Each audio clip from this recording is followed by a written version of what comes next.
The Texas Chain Saw Massacre is a 1974 American slasher film produced and directed by Tobe Hooper from a story and screenplay by Hooper and Kim Henkel. It stars Marilyn Burns, Paul A. Partain, Edwin Neal, Jim Sydow, and Gunnar Hansen, who respectively portray Sally Hardesty, Franklin Hardesty, the hitchhiker, the proprietor, and Leatherface. The film follows a group of friends who fall victim to a family of cannibals while on their way to visit an old homestead.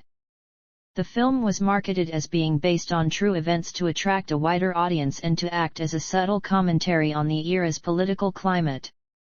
Although the character of Leatherface and minor story details were inspired by the crimes of murderer Ed Gein, its plot is largely fictional. It is the first film of the Texas Chain Saw Massacre franchise.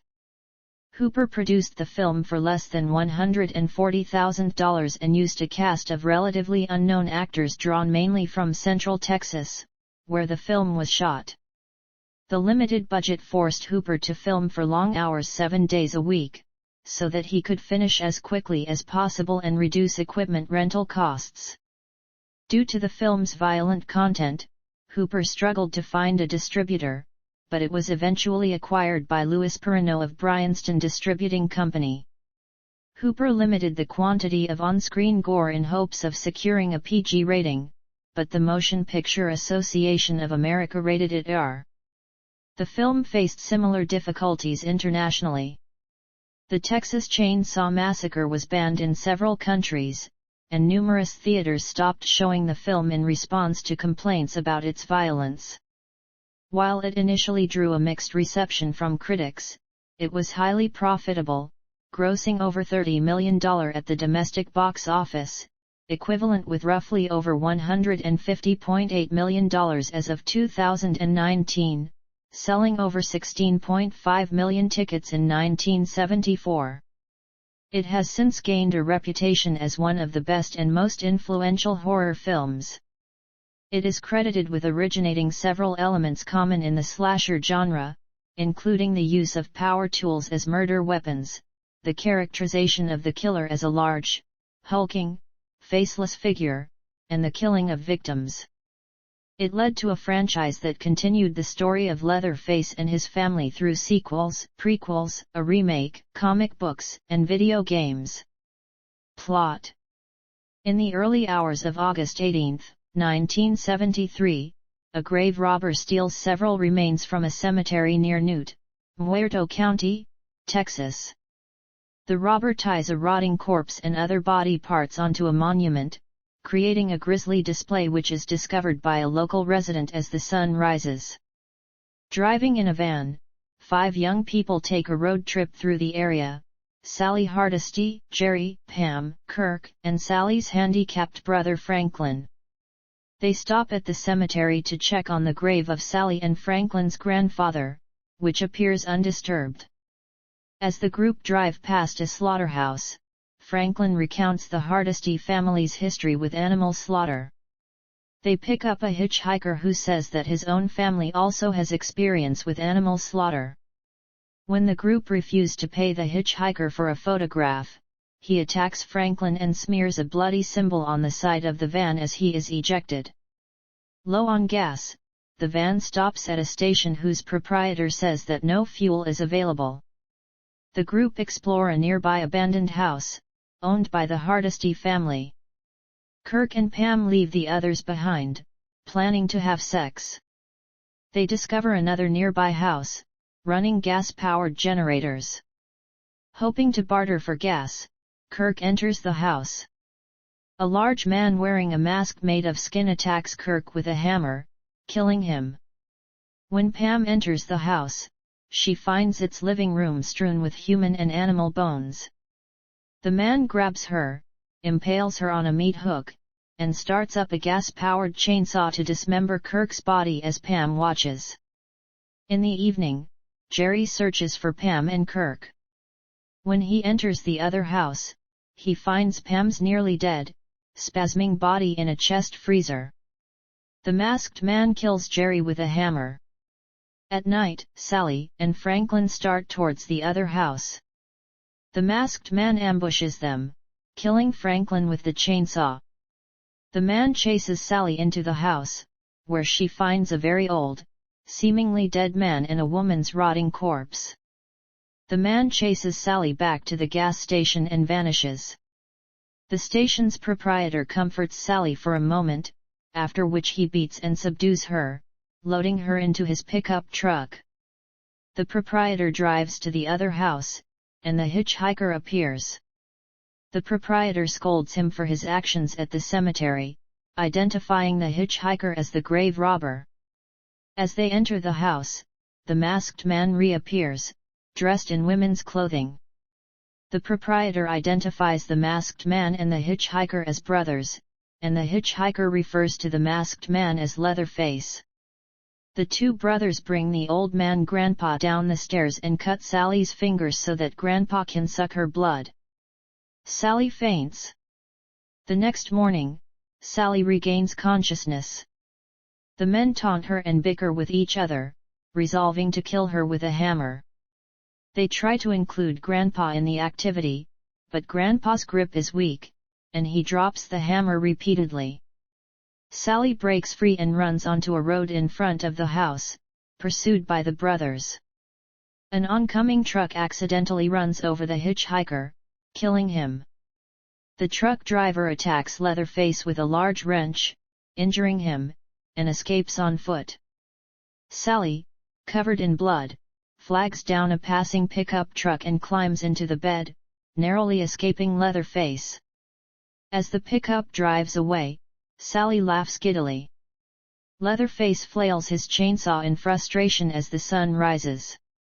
Cast: Marilyn Burns as Sally Hardesty, Alan Danziger as Jerry, Paul A. Partain as Franklin Hardesty, William Vale as Kirk, Terry McMinn as Pam, Edwin Neal as Hitchhiker, Jim Sayadow as Old Man, Gunnar Hansen as Leatherface, John Dugan as Grandfather, Robert Corden as Window Washer, William Creamer as Bearded Man, John Henry Falk as Storyteller, Jerry Green as Cowboy, Ed Gein as Cattle Truck Driver, Joe Bill Hogan as Drunk, Perry Lawrence as Pickup Driver, John LaRoquette as Narrator. Production. Development. The concept for the Texas Chain Saw Massacre arose in the early 1970s while Tobe Hooper was working as an assistant film director at the University of Texas at Austin and as a documentary cameraman. He had already developed a story involving the elements of isolation, the woods, and darkness. He credited the graphic coverage of violence by San Antonio news outlets as one inspiration for the film and based elements of the plot on murderer Ed Gein, who committed his crimes in 1950s Wisconsin. Gein inspired other horror films such as Psycho and The Silence of the Lambs. During development, Hooper used the working titles of Head Cheese and Leatherface. Hooper has cited changes in the cultural and political landscape as central influences on the film. His intentional misinformation, that the film you are about to see is true, was a response to being lied to by the government about things that were going on all over the world, including Watergate, the 1973 oil crisis, and the massacres and atrocities in the Vietnam War. The lack of sentimentality and the brutality of things that Hooper noticed while watching the local news, whose graphic coverage was epitomized by showing brains spilled all over the road, led to his belief that man was the real monster here, just wearing a different face, so I put a literal mask on the monster in my film. The idea of using a chainsaw as the murder weapon came to Hooper while he was in the hardware section of a busy store, contemplating how to speed his way through the crowd. Hooper and Kim Henkel co-wrote the screenplay and formed Vortex, Inc. with Henkel as president and Hooper as vice president. They asked Bill Parsley, a friend of Hooper, to provide funding. Parsley formed a company named MAB, Inc. through which he invested $60,000 in the production. In return, MAB owned 50% of the film and its profits. Production manager Ron Bosman told most of the cast and crew that he would have to defer part of their salaries until after it was sold to a distributor. Vortex made the idea more attractive by awarding them a share of its potential profits, ranging from 0.25 to 6%, similar to mortgage points. The cast and crew were not informed that Vortex owned only 50%, which meant their points were worth half of the assumed value. Casting. Many of the cast members at the time were relatively unknown actors Texans who had played roles in commercials, television, and stage shows, as well as performers whom Hooper knew personally, such as Alan Danziger and Jim Siedow. Involvement in the film propelled some of them into the motion picture industry. The lead role of Sally was given to Marilyn Burns, who had appeared previously on stage and served on the Film Commission Board at UT Austin while studying there. Terry McMinn was a student who worked with local theater companies, including the Dallas Theater Center. Henkel called McMinn to come in for a reading after he spotted her picture in the Austin American-Statesman. For her last call back he requested that she wear short shorts, which proved to be the most comfortable of all the cast members' costumes. Icelandic-American actor Gunnar Hansson was selected for the role of Leatherface. He regarded Leatherface as having an intellectual disability and having never learned to speak properly. To research his character in preparation for his role, Hansson visited a special needs school and watched how the students moved and spoke. John LaRoquette performed the narration in the opening credits. Filming. The primary filming location was an early 1900s farmhouse located on Quick Hill Road near Round Rock, Texas, where the La Frontera development is now located. The small budget and concerns over high-cost equipment rentals meant the crew filmed 7 days a week, up to 16 hours a day. The environment was humid and the cast and crew found conditions tough. Temperatures peaked at 110 degrees Fahrenheit on July 26. Hansson later recalled, "It was 95, 100 degrees every day during filming. They wouldn't wash my costume because they were worried that the laundry might lose it, or that it would change color. They didn't have enough money for a second costume. So I wore that 12 to 16 hours a day, 7 days a week, for a month." The Texas Chain Saw Massacre was mainly shot using an Eclair NPR 16mm camera with fine-grain, low-speed film that required 4 times more light than modern digital cameras. Most of the filming took place in the farmhouse, which was filled with furniture constructed from animal bones and a latex material used as upholstery to give the appearance of human skin. The house was not cooled, and there was little ventilation. The crew covered its walls with drops of animal blood obtained from a local slaughterhouse. Art director Robert A. Burns drove around the countryside and collected the remains of cattle and other animals in various stages of decomposition, with which he littered the floors of the house. The special effects were simple and limited by the budget. The on-screen blood was real in some cases, such as the scene in which Leatherface feeds Grandpa. The crew had difficulty getting the stage blood to come out of its tube, so instead Burns's index finger was cut with a razor. Burns's costume was so drenched with stage blood that it was virtually solid by the last day of shooting. The scene in which Leatherface kills Kirk with a chainsaw worried actor William Vail. After telling Vail to stay still lest he really be killed, Hansson brought the running chainsaw to within 3 inches of Vail's face. A real hammer was used for the climactic scene at the end, with some takes also featuring a mock-up. However, the actor playing Grandpa was aiming for the floor rather than his victim's head. Still, the shoot was somewhat dangerous, with Hooper noting at the wrap party that all cast members had obtained some level of injury. He stated that everyone hated me by the end of the production and that it just took years for them to kind of cool off. Post-production. The production exceeded its original $60,000 budget during editing. Sources differ on the film's final cost, offering figures between $93,000 and $300,000. A film production group, Pie in the Sky, partially led by future president of the Texas State Bar Joe K. Longley, provided $23,532 in exchange for 19% of Vortex. This left Henkel, Hooper, and the rest of the cast and crew with a 40.5% stake. Warren Scarron, then head of the Texas Film Commission, helped secure the distribution deal with Bryanston Distributing Company.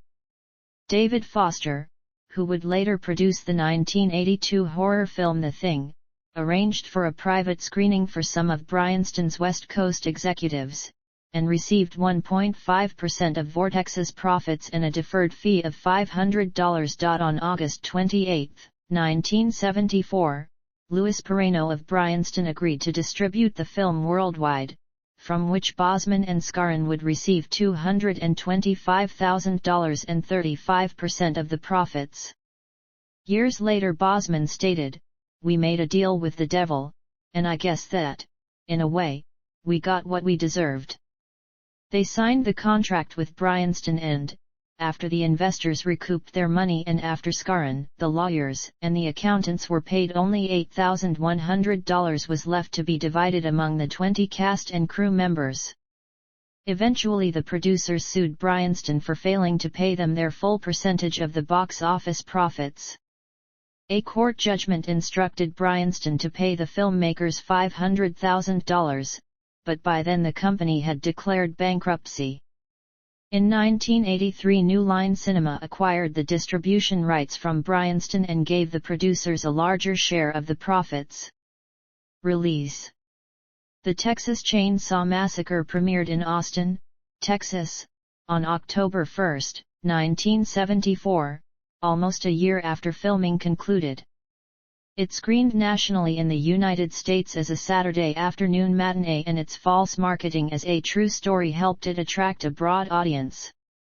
For 8 years after 1976, it was annually reissued to first-run theaters, promoted by full-page ads. The film eventually grossed more than $30 million in the United States and Canada, making it the 12th highest-grossing film initially released in 1974. Despite its minuscule budget. Among independent films, it was overtaken in 1978 by John Carpenter's Halloween, which grossed $47 million. Hooper reportedly hoped that the Motion Picture Association of America would give the complete, uncut release print a PG rating due to its minimal amount of visible gore. Instead, it was originally rated X. After several minutes were cut, it was resubmitted to the MPAA and received an R rating. A distributor apparently restored the offending material, and at least one theater presented the full version under an R. In San Francisco, cinemagoers walked out of theaters in disgust, and in February 1976, 2 theaters in Ottawa, Canada, were advised by local police to withdraw the film lest they face morality charges. After its initial British release, including a 1-year theatrical run in London, the Texas Chain Saw Massacre was initially banned on the advice of British Board of Film Censors Secretary Stephen Murphy, and subsequently by his successor, James Furman. While the British ban was in force, the word chainsaw itself was barred from movie titles, forcing imitators to rename their films. In 1998, despite the BBFC ban, Camden London Borough Council granted the film a license. The following year the BBFC passed the Texas Chain Saw Massacre uncut for release with an 18 certificate, and it was broadcast a year later on Channel 4. When the 83-minute version of the film was submitted to the Australian Classification Board by distributor Seven Keys in June 1975, the board denied the film a classification, and similarly refused classification of a 77-minute print in December that year. In 1981, the 83-minute version submitted by Greater Union Film Distributors was again refused registration. It was later submitted by Filmways Australasian Distributors and approved for an R rating in 1984. It was banned for periods in many other countries, including Brazil, Chile, Finland, France, Iceland, Ireland, Norway, Singapore, Sweden, and West Germany. In Sweden, it would also symbolize a video nasty, a discussed topic at the time. Reception. Critical response. The Texas Chain Saw Massacre received a mixed reaction upon its initial release. Linda Gross of the Los Angeles Times called it despicable and described Henkel and Hooper as more concerned with creating a realistic atmosphere than with its plastic script. Roger Ebert of the Chicago Sun-Times said it was as violent and gruesome and blood-soaked as the title promises, yet praised its acting and technical execution. Donald B. Berrigan of the Cincinnati Enquirer praised the lead performance of Burns, Marilyn Burns, as Sally, deserves a special Academy Award for one of the most sustained and believable acting achievements in movie history.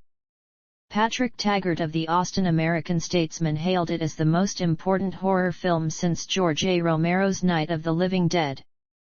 Variety found the picture to be well made, despite what it called the heavy doses of gore. John McCarty of Cinefantastique stated that the house featured in the film made the Bates Motel look positively pleasant by comparison. Revisiting the film in his 1976 article Fashions in Pornography for Harper's Magazine, Stephen Cook found its sadistic violence to be extreme and unimaginative. Critics later frequently praised both the film's aesthetic quality and its power. Observing that it managed to be horrifying without being a bloodbath, Bruce Westbrook of the Houston Chronicle called it a backwoods masterpiece of fear and loathing. TV Guide thought it was intelligent in its bloodless depiction of violence, while Anton Beidel felt the fact that it was banned in the United Kingdom was a tribute to its artistry. He pointed out how the quiet sense of foreboding at the beginning of the film grows, until the viewer experiences the punishing assault on the senses. In Hick Flicks, The Rise and Fall of Redneck Cinema, Scott Von Duviak commended its effective use of daylight shots, unusual among horror films, such as the sight of a corpse draped over a tombstone in the opening sequence. Mike Emery of the Austin Chronicle praised the film's subtle touches such as radio broadcasts heard in the background describing grisly murders around Texas and said that what made it so dreadful was that it never strayed too far from potential reality. It has often been described as one of the scariest films of all time. Rex Reed called it the most terrifying film he had ever seen. Empire described it as the most purely horrifying horror movie ever made and called it never less than totally committed to scaring you witless. Reminiscing about his first viewing of the film, horror director Wes Craven recalled wondering what kind of Mansonite crazoid could have created such a thing. It is a work of cataclysmic terror, in the words of horror novelist Stephen King, who declared, "I would happily testify to its redeeming social merit in any court in the country." Critic Robin Wood found it one of the few horror films to possess the authentic quality of nightmare. Based on 63 reviews published since 2000, the review aggregate website Rotten Tomatoes reports that 89% of critics gave it a positive review, with an average score of 8.10/10. The site's critical consensus states, "Thanks to a smart script and documentary-style camera work, the Texas Chain Saw Massacre achieves start-to-finish suspense, making it a classic in low-budget exploitation cinema." Cultural impact. The Texas Chain Saw Massacre is considered one of the greatest and most controversial horror films of all time and a major influence on the genre. In 1999, Richard Zoglin of Time commented that it had set a new standard for slasher films. The Times listed it as one of the 50 most controversial films of all time. Tony Magistrale believes the film paved the way for horror to be used as a vehicle for social commentary. Describing it as cheap, grubby, and out of control, Mark Olson of the Los Angeles Times declared that it both defines and entirely supersedes the very notion of the exploitation picture. In his book Dark Romance, Sexuality in the Horror Film, David Hogan called it the most affecting gore thriller of all and, in a broader view, among the most effective horror films ever made, the driving force of the Texas Chain Saw Massacre is something far more horrible than aberrant sexuality, total insanity. According to Bill Nichols, it achieves the force of authentic art, profoundly disturbing, intensely personal, yet at the same time far more than personal. Leonard Woolf praised the film as an exquisite work of art and compared it to a Greek tragedy, noting the lack of on-screen violence. Leatherface has gained a reputation as a significant character in the horror genre, responsible for establishing the use of conventional tools as murder weapons and the image of a large, silent killer devoid of personality. Christopher Knoll of FilmCritic.com said, "In our collective consciousness, Leatherface and his chainsaw have become as iconic as Freddy and his razors or Jason and his hockey mask." Don Sumner called the Texas Chain Saw Massacre a classic that not only introduced a new villain to the horror pantheon but also influenced an entire generation of filmmakers. According to Rebecca Asher Walsh of Entertainment Weekly, it laid the foundations for the Halloween, Evil Dead, and Blair Witch horror franchises. Wes Craven crafted his 1977 film The Hills Have Eyes American Samoa in homage to Massacre, while Ridley Scott cited Hooper's film as an inspiration for his 1979 film Alien. French director Alexandre Aja credited it as an early influence on his career.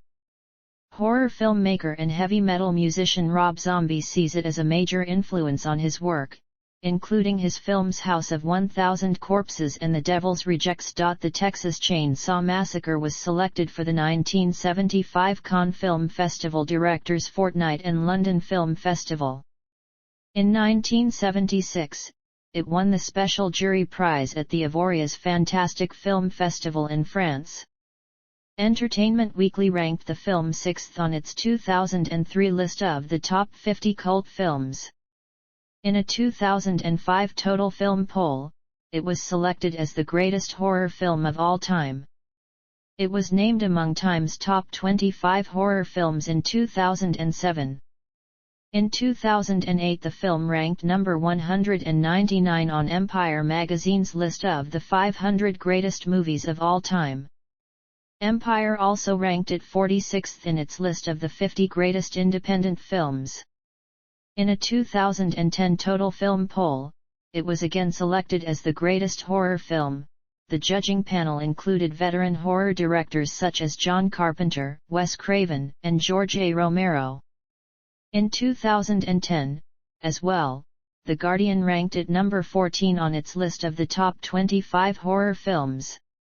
It was also voted the greatest horror film of all time in Slant magazine's 2013 list of the greatest horror films of all time. It was also voted the scariest movie of all time in a 2017 list by Complex and voted the best horror movie of all time in a 2017 list by Thrillist.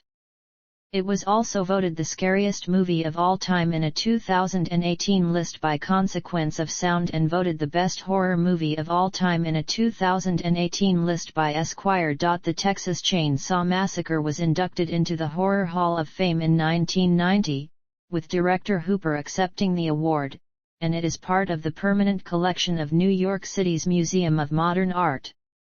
In 2012, the film was named by critics in the British Film Institute's Sight and Sound magazine as one of the 250 greatest films. The Academy Film Archive houses the Texas Chain Saw Massacre collection, which contains over 50 items, including many original elements for the film. Themes and analysis. Contemporary American life. Critic Christopher Sherritt argues that since Alfred Hitchcock's Psycho and the Birds, the American horror film has been defined by the questions it poses about the fundamental validity of the American civilizing process, concerns amplified during the 1970s by the delegitimation of authority in the wake of Vietnam and Watergate.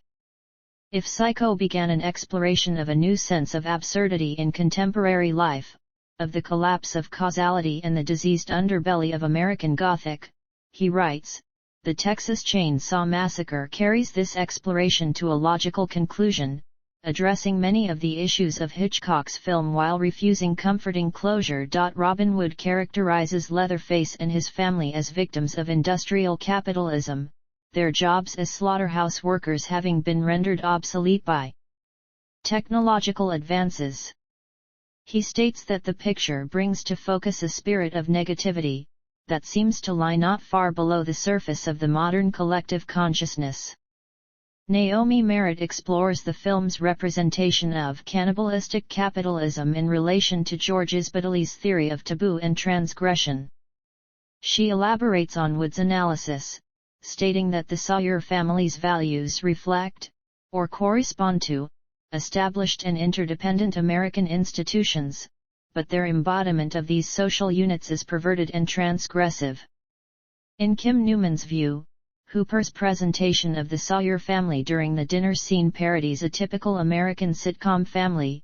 The gas station owner is the breadwinning father figure, the killer Leatherface is depicted as a bourgeois housewife, the hitchhiker acts as the rebellious teenager. Isabel Cristina Pinedo, author of Recreational Terror, Women and the Pleasures of Horror Film Viewing, states, the horror genre must keep terror and comedy in tension if it is to successfully tread the thin line that separates it from terrorism and parody. This delicate balance is struck in the Texas Chain Saw Massacre, in which the decaying corpse of Grandpa not only incorporates horrific and humorous effects, but actually uses one to exacerbate the other. Violence against women. The underlying themes of the film have been the subject of extensive critical discussion. Critics and scholars have interpreted it as a paradigmatic exploitation film in which female protagonists are subjected to brutal, sadistic violence.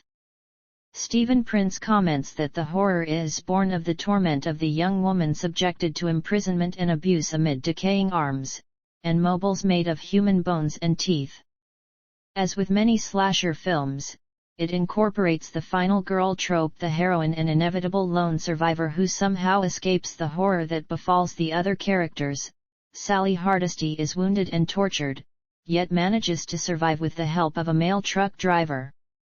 Critics argue that even in exploitation films in which the ratio of male and female deaths is roughly equal, the images that linger will be of the violence committed against the female characters.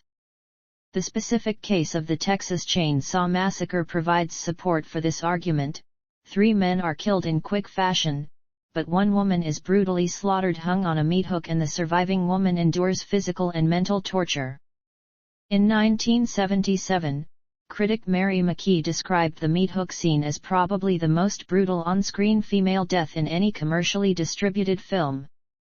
She placed it in a lineage of violent films that depict women as weak and incapable of protecting themselves. In one study, a group of men were shown 5 films depicting differing levels of violence against women. On first viewing the Texas Chain Saw Massacre, they experienced symptoms of depression and anxiety. However, upon subsequent viewing they found the violence against women less offensive and more enjoyable.